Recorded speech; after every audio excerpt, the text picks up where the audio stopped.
de ne pas avoir d'audience, hein. Vous avez du monde, hein? Oui, oui, oui, il y a du monde. Oui. J'en ai vu des choses ici au Balageau et je me suis bien amusé. Hein. D'ailleurs, j'étais plutôt là que là. Je ne suis pas un grand danseur.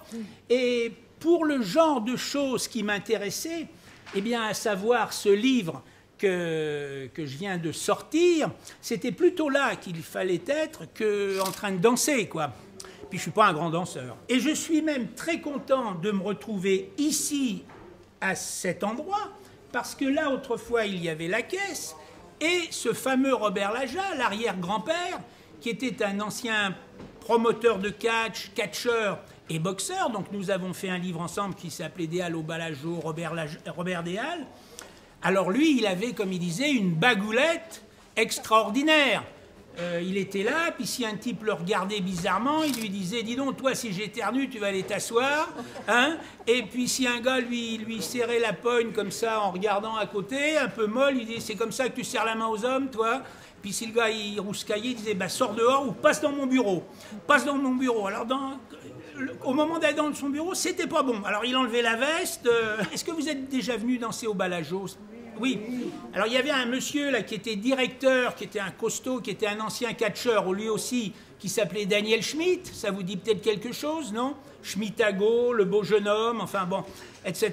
Donc lui, on était du même âge et on a vraiment passé des nuits. Et alors, si je suis entré au Balageau grâce à Robert, c'est surtout grâce à Daniel Schmitt que j'ai pu rencontrer la faune de la Bastoche. Et à un dernier personnage aussi, qui s'appelait Joe Privat, qui lui a joué pendant presque 50 ans sur l'estrade, là-haut.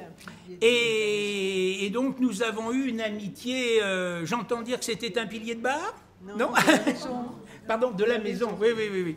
Non, non, mais Joe Privat, lui aussi, c'était un argotier phénoménal. Et donc, on a eu une amitié, oui, comme ça, de 81 jusqu'à sa mort en 96, quoi. Alors, ils sont tous partis. Le premier, ça a été lui. Ensuite, il y a eu Robert Lajat. Et puis, il y a 2 ans, Daniel Schmitt, qui avait 63 ans, quoi. Voilà. Et je pense que rue de Lappe, donc, on a toujours dansé depuis le XVIIIe siècle. Malheureusement, dans les recherches que j'ai faites, je ne trouve pas la rue de Lappe mentionnée assez tôt. Ben, c'est comme ça. Alors par exemple, dans le tableau de Paris de Sébastien Mercier, qui est écrit juste à la veille de la Révolution française, eh bien, les bals des Auvergnats, ou même des Savoyards d'ailleurs, sont mentionnés au son de la vielle et de la rauque musette. Il n'y a pas d'accordéon à l'époque, hein, mais malheureusement, on ne nous dit pas où il se trouve. Alors, qu'est-ce que c'était qu'un bal auvergnat? C'était pas grand-chose, c'était... On connaît les descriptions, mais 100 ans plus tard. Hein. On date de cette époque, on est en 1903-1904, le début de ce qu'on peut appeler le genre musette à l'accordéon ou l'accordéon musette. Alors, il va y avoir ce phénomène que, à ce moment-là, l'accordéon passe dans les orchestres auvergnats, et aujourd'hui, quand vous voyez un orchestre auvergnat, tout à l'heure je vous parlais de Jean Ségurel, enfin bon, qui est un Limousin, mais l'accordéon c'est vraiment l'instrument de base, hein. Mais que la cabrette ne va pas entrer dans cet accordéon musette parisien. Casque d'Or allait danser dans un bal, enfin le plus près d'ici, qui était rue de la Roquette. J'ai un ami qui aujourd'hui n'est pas venu, qui s'appelle Lucien Lariche, qui a écrit un livre qui s'appelle Les Jetons du bal, où il a essayé de localiser tous les bals. Il n'a pas retrouvé cette tête de cochon où aller danser Casque d'Or. Bon, et alors... Donc on revient en 25, et là, curieusement, chez ces auteurs, Carcot, tout ça, Galtier-Boissière, Varnaud, eh bien, il y a une nostalgie de l'avant-guerre. Et on regrette le temps des Apaches, parce qu'il y a un mot nouveau, enfin, il y a 3 mots nouveaux qui sont apparus à l'armistice.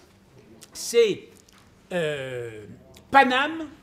Ça ne se dit pratiquement pas avant la guerre de 14. Il existe le mot, mais il prend son essor pendant la guerre. Tu leur verras Paname, il y a une chanson. Et en 1920, Paname, le milieu, pour dire le monde des truands. Avant, on dit la pègre, on dit les Apaches, on dit l'armée du crime, mais on ne dit pas le milieu. On a dit, chez Jean Laurent en 1905, l'Amélie dans son milieu, mais pas le milieu. Il y a ce mot-là. Et le troisième mot, qui est aussi daté de l'avant-guerre, mais qui prend tout son essor, c'est la Java, enfin, le mot et la danse. Donc ce sont les trois mots qui qualifient le mieux le Paris populaire, comme j'aime à dire, matinée voyou de cette époque. Balajo, c'est Bal à Jo France, le créateur, qui s'appelait Georges France, qui était un marbrier, mais je crois qu'il avait un petit peu dévié du côté du monde aquatique, lui aussi, et il avait ouvert un premier cabaret chantant au 32 rue de l'Arc, qui est la couverture du bouquin, là, qui s'appelait La Bastoche. Excusez-moi, je suis un peu obligé de conclure rapidement. J'ai bien parlé quand même un bon moment. Hein, merci. Bon, et merci.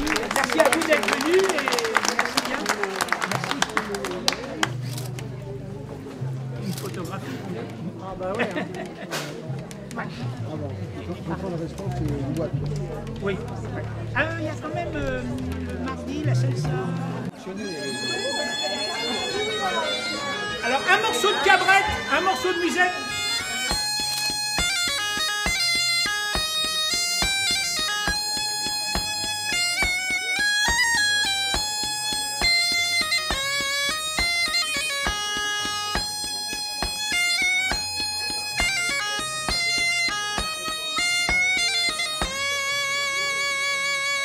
Une petite encore. Vous voulez que je recommence?